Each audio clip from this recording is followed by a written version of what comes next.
Okay, let's unpack this. The opening days of the Diddy sex trafficking trial. It's generating intense discussion, and you're likely trying to make sense of what's being presented in court. Absolutely. For this deep dive, we've gone through the initial testimonies from the first 2 days, really focusing on Cassie Ventura's account and the key related details that have, emerged. What's immediately apparent is the emergence of fundamentally different interpretations of the events. We've been looking closely at reports from TMZ and 2Fab covering May 12th and 13th, 2025. Right. Our goal here is to extract the core information, giving you a clear picture of the allegations and the testimonies delivered without getting bogged down in intricate legal details. Yeah, keep it clear. It's undeniably a disturbing case, and the prosecution and defense are already presenting starkly contrasting narratives. Absolutely. So let's dive into Monday, May 12th. The trial began in New York City, and as expected, Diddy has pleaded not guilty to some very serious charges. Sex trafficking, racketeering conspiracy, which essentially means involvement in an ongoing criminal enterprise. Right. RICO charges often involve that kind of ongoing pattern. Exactly. And transporting individuals across state lines for the purpose of prostitution.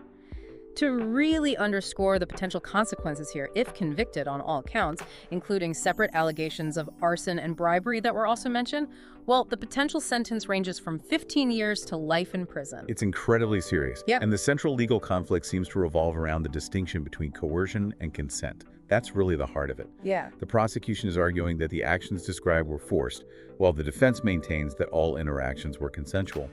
Interestingly, both sides appear to anticipate that the trial will bring to light deeply personal and potentially shocking details regarding Diddy's sexual preferences and activities. You could say that again. And the prosecution's first witness was LAPD officer Israel Flores. Back in 2016, he was the assistant security director at the Intercontinental Hotel in Century City, and he testified about that now infamous hallway altercation video. Yes, and what's particularly noteworthy about Flores' testimony is that it offers a direct eyewitness account. He described responding to a report of a woman in distress. Okay. And finding Diddy wearing only a towel and socks, with Cassie nearby wearing her hoodie up and appearing visibly frightened. He also noted the presence of a shattered flower vase in the hallway. Right. Flores testified that he saw Diddy physically grab Cassie and drag her. He also heard Cassie use a hotel wall phone to call for help. He then recounted seeing Diddy pacing in his towel in a mirror's reflection before, he alleges, throwing and breaking the vase. Cassie reportedly told Flores that she only wanted her phone in her bag so she could leave. Just wanted out.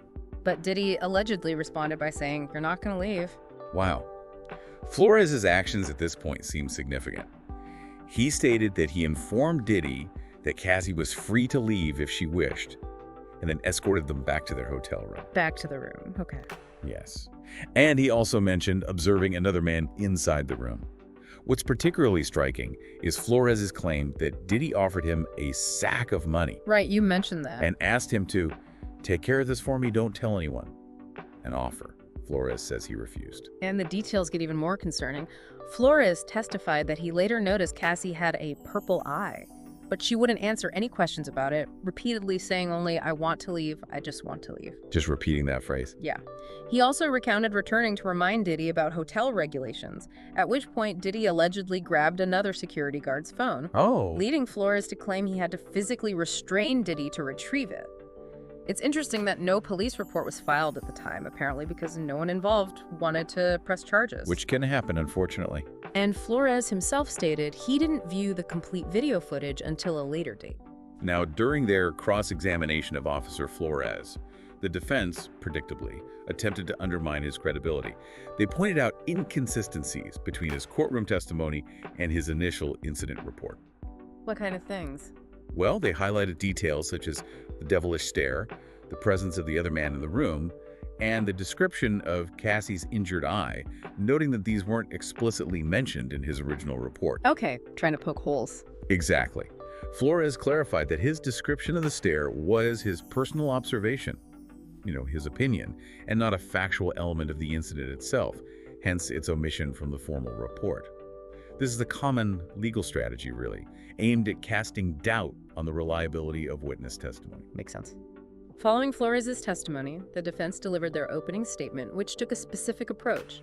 They acknowledged that Diddy is a complicated individual, even suggesting he could be violent when under the influence of substances or simply mean, but they immediately asserted that he is not on trial for these character flaws. Right, drawing a line there. Their core argument appeared to be that the case centers around love, jealousy, and adult choices, and that the government should not be involved in scrutinizing private sexual behavior between consenting adults. This defense strategy aims to reframe the narrative, doesn't it? Shifting the focus from the alleged criminal actions to the nature of the relationships involved. Seems like it. They conceded that Diddy is very flawed, and that incidents of domestic violence with Cassie did occur, for which they stated he would accept responsibility where appropriate. However, they characterized Cassie as a willing participant in their sexual interactions. Willing participant. And implied that her motivations for coming forward now are primarily financial. Ah, the money motive. Right, and they went so far as to assert that domestic violence is not sex trafficking, while simultaneously acknowledging the 2016 hallway video as indefensible. Quite the tightrope walk there, calling it indefensible but not trafficking. Yeah. They described the relationship with Cassie as toxic and dysfunctional, but ultimately based on mutual consent, even suggesting they engaged in a swingers lifestyle from which the women involved derived various benefits. Which, of course, directly contradicts the narrative presented by the prosecution in their opening argument. They described a pattern of what they termed freak-offs. That term keeps coming up. Alleging these involved forced sexual acts with male escorts while Diddy observed. They used very serious legal terms, including kidnapping, arson, drug distribution, sex crimes, bribery, and obstruction of justice, claiming these activities were facilitated by a close inner circle. So a whole enterprise, according to the prosecution. They specifically highlighted the experiences of Cassie Ventura and another anonymous individual referred to as Jane. Right. They alleged that Diddy coerced Cassie into having sex with male escorts, recorded these encounters for potential blackmail, and in one particularly disturbing allegation, instructed a sex worker to urinate in her mouth. Just horrific details being alleged. The prosecution also detailed a separate alleged incident of physical violence, claiming that Diddy severely beat Cassie after discovering she was involved with another person. Okay. They further argued that Diddy would administer drugs to women, including Cassie, and then force them into unwanted sexual acts, often physically assaulting her beforehand to establish dominance. And they claim they have evidence. They do. They indicated that they possess material evidence to support these claims, including videos, text messages, financial records, and hotel damage reports. Yeah. The racketeering charge, they explained, is based on the allegation that Diddy collaborated with his employees in carrying out these various criminal activities. Okay, so after the opening statements, the prosecution called their first witness directly related to these specific allegations, a male sex worker named Daniel Phillip. Yes. He testified about allegedly being paid to engage in sexual activity with Cassie while Diddy watched and pleasured himself at the Gramercy Park Hotel. Mr. Phillips' testimony provided a really graphic level of detail. He stated that he was initially hired as a stripper for a bachelorette party. Okay. He then claimed that Cassie requested a baby oil massage, at which point Diddy appeared, described as wearing a white robe, baseball cap, and bandana, and introduced himself using a false name, like he was in importing and exporting. And Phillip alleged that Diddy observed and pleasured himself during Phillip's sexual encounter with Cassie. That's what he testified, yes. Phillip testified that he was paid many times, up to $6,000 per encounter, to have sex with Cassie, and that Diddy would sometimes give instructions or even record the interactions. And he also recounted that alleged incident where Cassie asked him to urinate on her. Right, the prosecution mentioned that. And that both she and Diddy gave him specific directions on how to do so. Just disturbing. According to Mr. Phillip, this arrangement purportedly ended after he witnessed Diddy allegedly being physically violent with Cassie. He stated that this triggered a personal reaction in him and instilled fear due to Diddy's perceived power and influence. Understandable. He described hearing Diddy slapping Cassie and her repeatedly saying, "I'm sorry," before she allegedly ran out of the room nude and physically clung to him, questioning her decision to remain in a relationship with Diddy. Wow. Which brings us to Tuesday, May 13th, the second day of the trial, and a pivotal moment as Cassie Ventura took the stand as the prosecution's key witness. Absolutely crucial testimony. Her testimony immediately addressed the 2016 Intercontinental Hotel hallway video. She identified both herself and Diddy in the footage, Okay. explaining that the incident occurred after she attempted to leave a free cause before it had concluded, stating that it got violent and I chose to leave. And she proceeded to define the term freak-off, explaining that it was a type of sexual encounter that Diddy proposed early in their relationship, where she would perform sexually with a third party, typically a hired escort, under his direction. Right. Initially, Diddy hired the escorts, but over time she testified that it became her responsibility to arrange these encounters, something she described as feeling like a job. Like a job. Yeah. That's chilling. She even stated that the longest freak-off allegedly lasted for 4 consecutive days. 4 days. And it's crucial to note that Cassie testified that she did not enjoy these freak-offs, but participated in them to please Diddy, feeling that she had very little agency in the situation and fearing his reaction if she refused. That power dynamic again. Exactly. She also testified that Diddy exerted control over many aspects of her life, including her professional career and even her personal style of dress. What we're hearing in Cassie's testimony are descriptions that align with coercive control, where one person uses various tactics to isolate and manipulate another. Yeah, she recounted her initial freak-off involving Diddy and a male escort, reiterating that it felt like a transactional arrangement rather than a consensual encounter. Not something she wanted. She told the jury that she did not want to participate, but did so to avoid upsetting him. She also detailed instances of physical abuse, including the hallway beating incident from the 2016 video, which occurred after she left a freak-off prematurely. She also noted that Diddy stared at her in court, although she never looked back at him directly. As expected, the defense maintains their argument that Diddy engaged in swinging and that these freak-offs were consensual activities. However, Cassie's testimony presented a significantly different perspective. Totally different. She described a pattern to these encounters, beginning with oil and touching, progressing to oral sex and intercourse, often with Diddy verbally directing the activities and recording them, initially with a video camera and later using their personal phones. And she deleted her copies. She stated that she deleted the recordings from her own devices due to feelings of humiliation and asked him to delete his as well, partly because his staff members had access to them. Oh, right. She testified that she used substances such as marijuana, ketamine, and psychedelic mushrooms as a way to cope with these freak-offs. Self-medicating, it sounds like. She claimed that Diddy pressured her to continue participating even when she was ill or menstruating. In a particularly disturbing detail, she testified about an instance where Diddy had an escort urinate on her, with him also participating in the act. Just awful.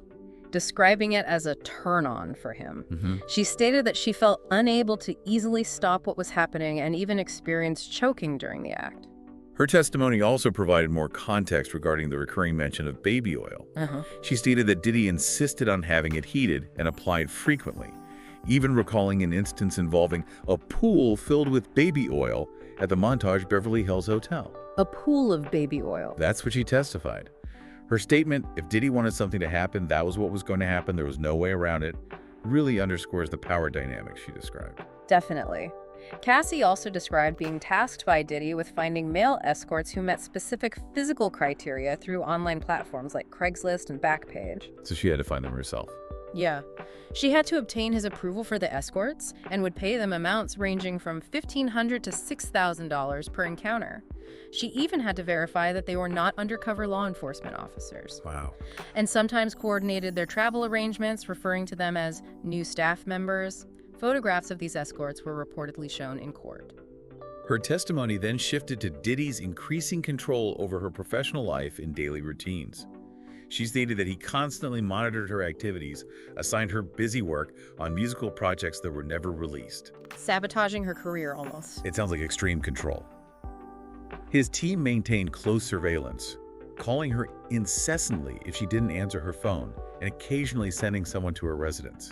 Despite having signed a 10-record deal with his label, only one of her albums was ever released during her time with him. Only one album out of 10. Right. She relocated to Los Angeles to be with him because, she said, she was in love and he paid her rent in both New York and LA, retaining a key to her residences. So, complete financial dependence too, it seems. She also recounted her initial sexual encounter with Diddy, which allegedly occurred on a boat in Miami while she was under the influence of ecstasy that he had provided. Okay, starting under the influence. She described feeling euphoric and really high, Their relationship became intimate following this event, although they kept it private due to his existing relationship with Kim Porter and her being signed to his record label. Complicated beginnings. She testified that Diddy maintained relationships with many girlfriends, even though she initially believed her relationship with him was exclusive, and that their relationship spanned a little over 10 years. 10 years. Tragically, she described a shift from initially being enamored with him to becoming increasingly fearful due to his abusive side, characterized by dramatic mood swings and physical violence. The violence she described was intense. Extremely. She detailed specific instances where he would smash me in my head, knock me over, drag me, kick me, stomp me in the head. She also recounted meeting him when she was 19 years old after signing with Bad Boy Records, initially viewing him as a larger-than-life musician. Oh, young. She testified that their relationship took a different turn after he kissed her in a Las Vegas bathroom on her 21st birthday, an advance that confused her given their age difference and his position as a music executive. Yeah, that's a boundary crossing right there. She recalled feeling unsettled enough to return to her hotel room and tell someone about it. Further interactions at the Trump Hotel to discuss her career allegedly led to him introducing her to oral sex, making her feel crazy for not reciprocating, which she attributed to her youth and inexperience at the time. She also noted that both she and Diddy were in other relationships at that point. So much complexity and alleged manipulation from the very start. Following her testimony, Cassie's lawyer, Douglas Wigdor, publicly praised her for sharing her account and indicated that she was expected to remain on the stand for the entire following day. For cross-examination, presumably. Exactly, for further questioning and cross-examination. Notably, Cassie's husband, Alex Fine, was present in the courtroom to offer his support. Good for him. So when we distill it down, the key takeaways from Cassie Ventura's testimony are these detailed and deeply disturbing accounts of the so-called freak-offs, her allegations of pervasive control and abuse throughout their relationship, Right.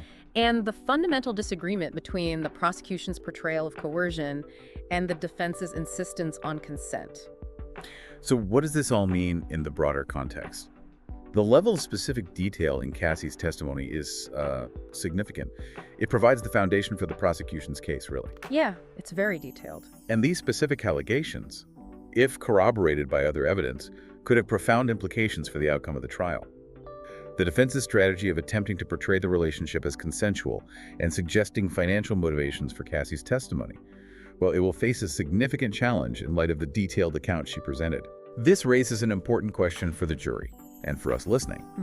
How will they reconcile these starkly contrasting narratives and interpret the complexities of power dynamics within the context of these alleged events? Absolutely. It's undeniably disturbing to hear these kinds of details laid out so explicitly. The stark contrast between the public image often associated with Diddy and the very dark picture being painted in this courtroom is quite jarring and leaves you with, well, a lot to consider. And this brings us to a crucial point for you to reflect on. In relationships where there is a significant imbalance of power, how do we truly define the boundaries of consent? It's not always black and white, is it? Not at all. And what are the potential long-term effects of such experiences on an individual, regardless of how those experiences are characterized initially?